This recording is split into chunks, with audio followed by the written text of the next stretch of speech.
ফসল চাষে ঝুঁকি যত সেই ফসলের মজা তত। তো দর্শক, কৃষকরা মূলার নাম দিয়েছে হোয়াইট ডায়মন্ড। আসলে হোয়াইট ডায়মন্ড কী কারণে একটু জেনে নেই। কারণ অল্প সময়ের মধ্যে মূলা চাষের মাধ্যমে সর্বোচ্চ লাভ করা যায় বিধায় চাষিরা এর নাম দিয়েছে হোয়াইট ডায়মন্ড। সৃষ্টিকর্তা মহান। সুপ্রিয় দর্শক শ্রোতা ভাই বোন বন্ধুগণ, আমি কৃষিবিদ সুনীল কুমার রায় কৃষি রকমারি সেবা ইউটিউব চ্যানেলের পক্ষ থেকে জানাচ্ছি হৃদয় নিংড়ানো ভালোবাসা, প্রীতি ও শুভেচ্ছা। আজকের এ পর্যায়ে আমরা জানব মূলা চাষের আদ্যপান্ত। তো বিস্তারিত জানতে সাথে থাকুন। তো দর্শক, মূলার পুষ্টিগুণ সম্পর্কে একটু জেনে নেই। শরীরকে সুস্থ সবল রাখা এবং রোগ প্রতিরোধ ক্ষমতা বৃদ্ধির জন্য অত্যাবশ্যকীয় পুষ্টি উপাদান রয়েছে, যেমন ভিটামিন এ, বি6, C, E, potassium, calcium, magnesium, boron, zinc এবং ম্যাঙ্গানিজ সহ আরও অন্যান্য উপাদান। তাতে রয়েছে উচ্চমাত্রায় ফাইবার, যা পেট পরিষ্কার করতে টনিকের ন্যায় কাজ করে। প্রস্রাবের জ্বালা পোড়া সহ হাড়ের যে সমস্যাগুলো আছে সেই সমস্যাগুলো প্রতিরোধ করতে মূলা কিন্তু খুব চমৎকার একটা সবজির মধ্যে অন্যতম। মূলা চাষের জন্য কি ধরনের মাটি আমরা নির্বাচন করব একটু জেনে নেই। সুনিষ্কাশিত বেলে দোআঁশ মাটি হচ্ছে মূলা চাষের জন্য সবথেকে উত্তম। একটা জিনিস মাথায় রাখবেন যে মাটির নিচে যতগুলো ফসল চাষাবাদ করা হয়, সেটা হতে পারে গাজর, আলু, মূলা, মিষ্টি আলু, এই যে ফসলগুলো আছে, বিট, এই ফসলগুলো কিন্তু বেলে দোআঁশ মাটিটা সব থেকে ভালো হয়। এই কারণে বেলে দোআঁশ মাটি সেচ এবং নিকাশ ব্যবস্থা ভালো থাকে, এরকম মাটি হলে সবজি চাষের জন্য উপযুক্ত। এরপরে আমরা আসি বীজ নির্বাচন। বর্ষাকালে যেহেতু পর্যাপ্ত পরিমাণ বৃষ্টি পড়ে, এই জন্য আমাদেরকে টার্গেট রাখতে হবে যে জাতটা পানি সহ্য করতে পারে, সেটা হচ্ছে KTS 726 এই জাতটা। তবে এটা এয়ার মালিক মার্কেট করে থাকে এবং এই সেগমেন্টের আরও অনেক জাত আছে, বিভিন্ন কোম্পানি মার্কেট করে। আপনারা আপনাদের সুবিধা মতো সেটাকে বাছাই করতে পারেন। তবে এই সেগমেন্ট ব্যতীত বর্ষাকালে পানি তেমন একটা অন্যান্য জাতগুলো সহ্য করতে পারে না। জমি তৈরি, একটা জিনিস মাথায় রাখবেন, জমি তৈরির আগে যখন আপনার জমিটা চাষ করবেন তখন আপনাদেরকে মাথায় রাখতে হবে যে আমার বীজের দানার সাইজ কীরকম। যে বীজের দানার সাইজ যত ছোট হবে, ফসলের জমি তৈরি করার সময় মাটির ঢেলার অর্থাৎ হচ্ছে মাটিটা সেরকমভাবে ঝুরঝুরে করে নিতে হবে। অর্থাৎ হচ্ছে মাটিটাকে সুন্দর করে পাউডারের মতো যদি ঝুরঝুরে করা যায়, মাটির ঢেলা পরে কিন্তু বীজের জার্মিনেশনের কোনো সমস্যা করবে না। বীজ বপন এবং বীজ হার। বীজটা আসলে আমরা বপন করব কিভাবে? জমি তো আমরা তৈরি করে নিলাম মাটি ঝুরঝুরে করে, এরপরে হচ্ছে বীজটাকে আমরা আসলে কিভাবে বপন করব। বীজটা যেহেতু আমরা বর্ষাকালে বপন করব, তাহলে কি করতে হবে, আমাদের সুন্দর করে বেড তৈরি করতে হবে যেন পানি নিষ্কাশন ব্যবস্থাটা ভালো থাকে। এর জন্য আমাদের যেটা করতে হবে, বেডের যে পিঠটা আছে সেটা কিন্তু বা বুকটা আছে অনেকটা উঁচু করে দিতে হবে যেন পানি পড়ার সাথে সাথে নালায় চলে আসে। আমাদের বেডটা যেটা সাইজ করতে হবে 5 ফিট চওড়া করতে হবে, যেন আমরা নালার দুই সাইড থেকে আমরা নিড়ানি দিতে পারি। এবং পিঠটা অবশ্যই উঁচু করতে হবে যেন আস্তে করে পানি পড়ার সাথে সাথে নেমে যায়। এবং নালাটা আমাদের গভীর করতে হবে যেন পুরো নালার মধ্যে দিয়ে পানিটা যাওয়াটা সহজ হয়। এবং নালাটাকে এমন পজিশনে রাখতে হবে যেন নালায় পানি আটকে রেখে জলাবদ্ধতা সৃষ্টি না করে। এখন প্রশ্ন হলো, বীজ আমরা কতটুকু বপন করব? আসলে বীজ বপনের পদ্ধতির উপর ডিপেন্ড করে কিন্তু বীজের হারটা নির্ভর করে। তবে বীজটাকে আমরা বিশেষ করে লাইন করে রোপণ করতে পারি। এটাকে যেহেতু KTS মূলা, এই মূলাটা কিন্তু অনেক দামি বীজ, সেক্ষেত্রে আমাদেরকে এই জিনিসটাও মাথায় রাখতে হবে যে বীজ বপনের ক্ষেত্রে বীজের পিছনে যেন আমাদের খরচটা না বাড়ে। এ কারণে কি করতে হবে, লাইন করে লাগাইতে হবে এবং 2 থেকে 3 ইঞ্চি পর একটি করে বীজ এবং 6 ইঞ্চি বা 5 ইঞ্চি দূরত্বে কিন্তু আমাদের একটা সারি করতে হবে। সেক্ষেত্রে মোটামুটিভাবে 1000 থেকে 1200 গ্রাম বীজ 33 শতকের 1 বিঘা মাটির জন্য প্রযোজ্য। বর্ষাকালে বিভিন্ন প্রকার সমস্যা দেখা দেয়, এই সমস্যাগুলোর আলোকে এখন কথা বলবো এবং এই সমস্যার সঠিক সমাধান কী আছে সেই ব্যাপারে আমরা কথা বলবো।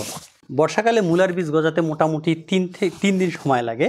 এই কারণে আমাদেরকে মাথায় রাখতে হবে 4 থেকে 5 দিনের মধ্যে আমাদের 2টা জিনিস ব্যবহার করার দরকার। একটা আছে ছত্রাকনাশক ব্যবহার করার দরকার, যাতে করে চারার মধ্যে কোনো পচন দেখা না দেয়। আর একটা জিনিস আমাদেরকে ব্যবহার করা উচিত, সেটা হচ্ছে কীটনাশক ব্যবহার করা উচিত। সেক্ষেত্রে আমরা কীটনাশক হিসাবে আমরা সাইপারমেথিন বা ক্লোরোপাইরিফস প্রতি লিটার পানিতে 2 ml করে দিতে পারি।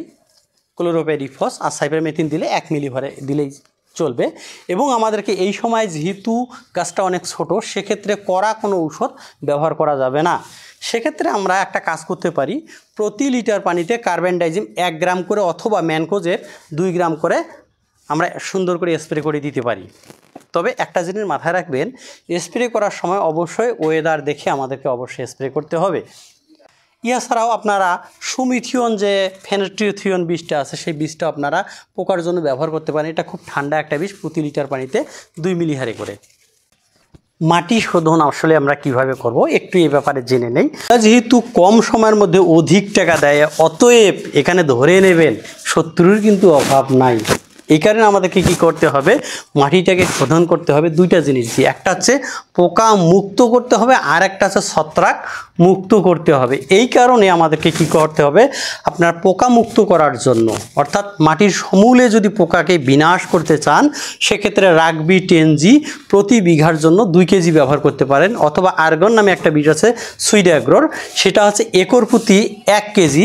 আপনারা দেখতেই পাচ্ছেন এটা ডোজ কিন্তু সব থেকে কম, এটা আপনারা ব্যবহার করতে পারেন। এছাড়া অনেকে ইমিডাক্লোরোপিড একর প্রতি 100 মিলি এবং 1.8 ইসি যেটাকে আপনারা অ্যাবামেকটিন বলেন, সেটা আপনারা প্রতি বিঘা প্রতি আপনারা 200 মিলি হারে যদি আপনারা ব্যবহার করেন, সেক্ষেত্রেও আপনারা চমৎকার একটা রেজাল্ট পাবেন। এখন আমরা জেনে নেই যে মাটিতে ছত্রাকের স্পোরের পরিমাণ কমানোর জন্য এবং আমাদের পচনজনিত যে সমস্যাটাকে অনেকটা কন্ট্রোল করার জন্য আমাদের আসলে কি ব্যবহার করা উচিত। আপনারা ম্যানকোজেব ব্যবহার করতে পারেন, খুব চমৎকার কাজ করে। যে 33 শতকের 1 বিঘা মাটির জন্য আপনার 1 কেজি হারে বা 750 গ্রাম হারে ব্যবহার করতে পারেন, যেহেতু বর্ষাকাল। অন্যান্য সময় কিন্তু 1 বিঘার জন্য আধা কেজি ব্যবহার করলে মোটামুটি একটা ভালো সুফল পাওয়া যায়।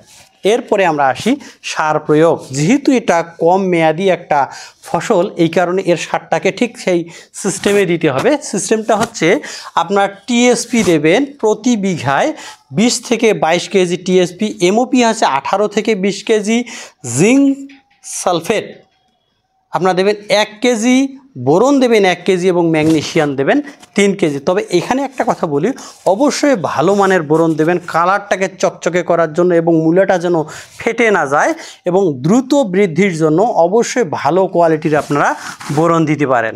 যদি খারাপ কোয়ালিটির হয় ভাই, মনক সান্ত্বনা দেওয়ার মতো কোনো কিছু দেওয়ার দরকার নাই। দেবেন আপনারা 5 থেকে 7 কেজি, অবশ্যই ভালো মানের জিপসাম এবং ইউরিয়া 15 থেকে 18 কেজি। এটা হচ্ছে জমি তৈরির শেষ চাষের আগে অর্থাৎ দ্বিতীয় চাষে দেবেন।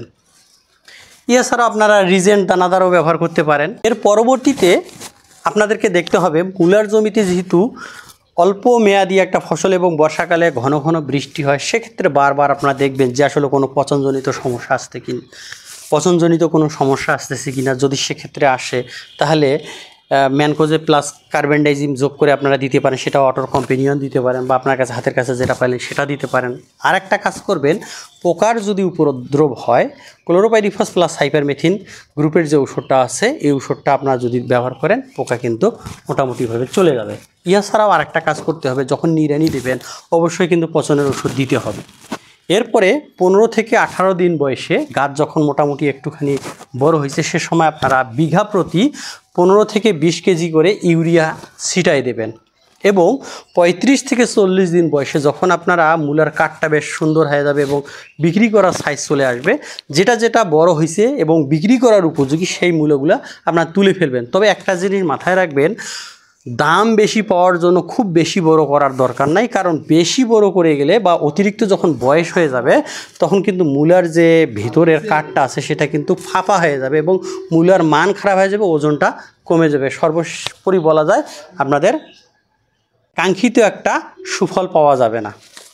যেহেতু বর্ষাকালে আমরা একটা জিনিস সমস্যায় পড়ি, সেটা হচ্ছে যে মূলা বা বলেন বা ধনিয়া বলেন কিংবা হচ্ছে অন্য যে ফসলগুলো করা হয়, সেই ফসলগুলো যখন ছোট থাকে বা বেগুনের যে চারাগুলো থাকে, বৃষ্টির বারিধারায় বৃষ্টিতে আঘাত লেগে কিন্তু বালুগুলো বা মাটিগুলো পাতার উপরে উঠে আসে। সেক্ষেত্রে একটা কাজ করতে পারেন, আপনারা এইভাবে খড়ের মালচিং দিতে পারেন। সেক্ষেত্রে আর একটা কাজ হয় যে মালচিং যদি দেওয়া হয়, আগাছাটাও কম হবে এবং আপনাদের ভূমিক্ষয় রোধ হবে এবং পাতার মধ্যে মাটি উঠবে না। ফলে এখানে আর একটা জিনিস সুবিধা হবে কি, যে ফসলটার ক্ষতি হবে না এবং অধিক লাভ পাবেন। তো তো বন্ধুরা, আজ এ পর্যন্ত। দেখা হচ্ছে নতুন আরেকটি তথ্যমূলক ভিডিওতে। সেই সাথে ভালো থাকবেন, সুস্থ থাকবেন, শুভকামনা রইল।